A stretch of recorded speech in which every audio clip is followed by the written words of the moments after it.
ஐயா நான் 61, 62 2 பேட்ச்மேங்க ஐயா. இப்ப வந்து சித்தர் வாழ்வியல்ல இருக்கேங்க ஐயா. ஆ மேடம் சொன்ன எல்லாத்தையுமே நான் வந்து பயன்படுத்துறேன். ஆளுங்கள போய் பார்க்கும்போது அந்த முக ஷேப்ப வச்சு, அந்த மூக்கு ஷேப்ப வச்சு பார்ப்பேன். அவங்க கிட்ட எப்படி பேசணும்ன்றத வந்து முதல்லயே வந்து கன்ஃபார்ம் பண்ணிக்குவேன். எல்லாம் 2வது அவங்க கிட்ட அட்வான்ஸ் சித்த முதிரால பழகிட்டீங்களா?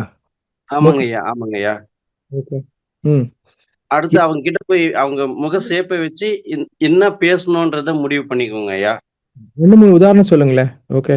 நம்ம இப்ப ஆ முதிரைலாம் ஒரு இடத்துல ரொம்ப நாளா கால்ஸ் குளோஸ் ஆகாம இருந்தது ஐயா. அந்த இடத்துல போம்போது எனக்கு லெஃப்ட் சைடு மூச்சு தான் இருந்தது. நான் கொஞ்சம் கட்டாயப்படுத்தி என்ன ரைட் சைடு மூச்சு வர வச்சுக்கின்னு, அவர்கிட்ட போய் பேசும்போது, அந்த கால்ஸ் வந்து எனக்கு குளோஸ் ஆனது ஐயா. கால்ஸ்னா அந்த இப்ப அந்த ஒரு இன்சூரன்ஸ் போட போறீங்க. ரொம்ப நாள் வந்து நான் போடுறேன் போடுறேன்னு சொல்லிட்டே இருக்காரு. போட மாட்றாரு. ஆமாங்கய்யா. அவருக்கான படிமானம். ம். அடுத்தது. ஆமா. அந்த இடத்துல அது எனக்கு முடிஞ்சுது ஐயா அது. ம். ம். இப்ப லெஃப்ட் டூ ரைட் மாத்துனா என்ன ஆகுது? நீங்க எப்படி நெனச்சீங்க? இல்லைங்க மேடம் சொல்லியிருந்தாங்க. அந்த வந்து நம்ம நெனைக்கிறது வந்து அந்த அந்த டாமினன்ட் வரும். நம்ம பேசுறது வந்து டாமினன்ட் வரும். அவங்களுக்கு கேட்கும்.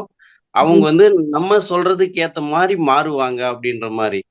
அது ரைட்டான விஷயத்துக்கு மட்டும் நாங்க பயன்படுத்திக்கிறேங்க ஐயா. மூக்கு ஷேப் வச்சுலாம் வந்து ஆள கண்டுபிடிக்கிறேன்னீங்களே. ஓகே. மூக்கு ஷேப்லாம் என்ன? என்ன மாரி மூக்கு? என்னென்னலாம் ஆகும்?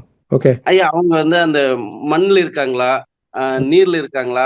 அந்த அத வச்சு முடிவு பண்ணுவோங்க ஐயா. இவங்க கிட்ட எந்த அளவுக்கு பேசணும்? ஒருவேள மண் தன்மை அதிகமா இருந்ததுன்னா, கொஞ்சம் வீரியமா இருப்பாங்க. அவங்க கிட்ட கொஞ்சம் பொலைட்டா பேச வேண்டியதா இருக்கும். நீர்ல இருந்தாங்கன்னா, அவங்க கிட்ட கொஞ்சம் ஃப்ளெக்சிபிளா பேச வேண்டியதா இருக்கும். காற்றுல இருந்தாங்கன்னா, அவங்க கையில வந்து கொஞ்சம் எக்ஸ்ப்ளைன் பண்ண வேண்டியதா இருக்கும். நீங்க சொல்றது வந்து அந்த டைம்ல அவங்களுக்கு என்ன ஓடிட்டு இருக்குன்னு கண்டுபிடிக்கிறீங்களா? இல்ல இயல்புலயே அவங்க மூக்கு இப்படி இருக்குன்றத வச்சு கண்டுபிடிக்கிறீங்களா? இயல்பிலே வந்து இவங்க எப்பேர்ப்பட்ட ஆளு அப்படின்னு ஒரு முடிவுக்கு வருவாங்க ஐயா அவங்கள. அதுக்கேத்த மாரி அவங்க கிட்ட பேசுவோங்க ஐயா. அவங்க வந்து கொஞ்சம் ஷார்ட் டெம்பர் மாரி தெரிவாங்க இல்லைங்களா ஐயா. அந்த மண் யாராவது அப்படி யாராவது இந்த இந்த கோர்ஸ்க்கு அப்புறம் நீங்க பார்த்து, குரூப் பண்ணி, அத வந்து நீங்க ஆ கண்டுபிடிச்சு வெற்றி அடைஞ்சிருக்கீங்களா? கண்டிப்பாங்க ஐயா. இது ஒரு கால்ஸ் ஒண்ணு முடிச்சுங்க ஐயா. இதே மாரி தான். அத சொல்லலாம் நீங்க. ஓகே. ஆமா. எல்லாருக்கும் ம். கண்டிப்பாங்கய்யா. அந்த அந்த இன்சூரன்ஸ் ஏஜென்ட்டா இருக்கும்போது இது ஒண்ணு சாதிச்சேன் நானு. ஆ உண்மையா சொல்லணும் அப்டின்னாய்யா, என்னோட முத்திரையில சேர்ந்ததுக்கு அப்புறமான வாழ்க்கை வேற. அதுக்கு முன்னாடி இருந்த வாழ்க்கை வேறங்கய்யா. கொரோனாவுக்கு முன்னாடி, கொரோனாவுக்கு பின்னாடி சொல்லுவாங்க இல்லைங்களா? அதே மாரி முத்திரைக்கு சேர்ந்ததுக்கு முன்னாடி வாழ்க்கை வேற, முத்திரைக்கு பின்னாடி வாழ்க்கை வேற. நான் வந்து இப்ப வேற மாரி ஆளுங்கய்யா. எல்லாமே வந்து உங்களுக்கு, அம்மாவுக்கு தான் போய் சேருங்கய்யா.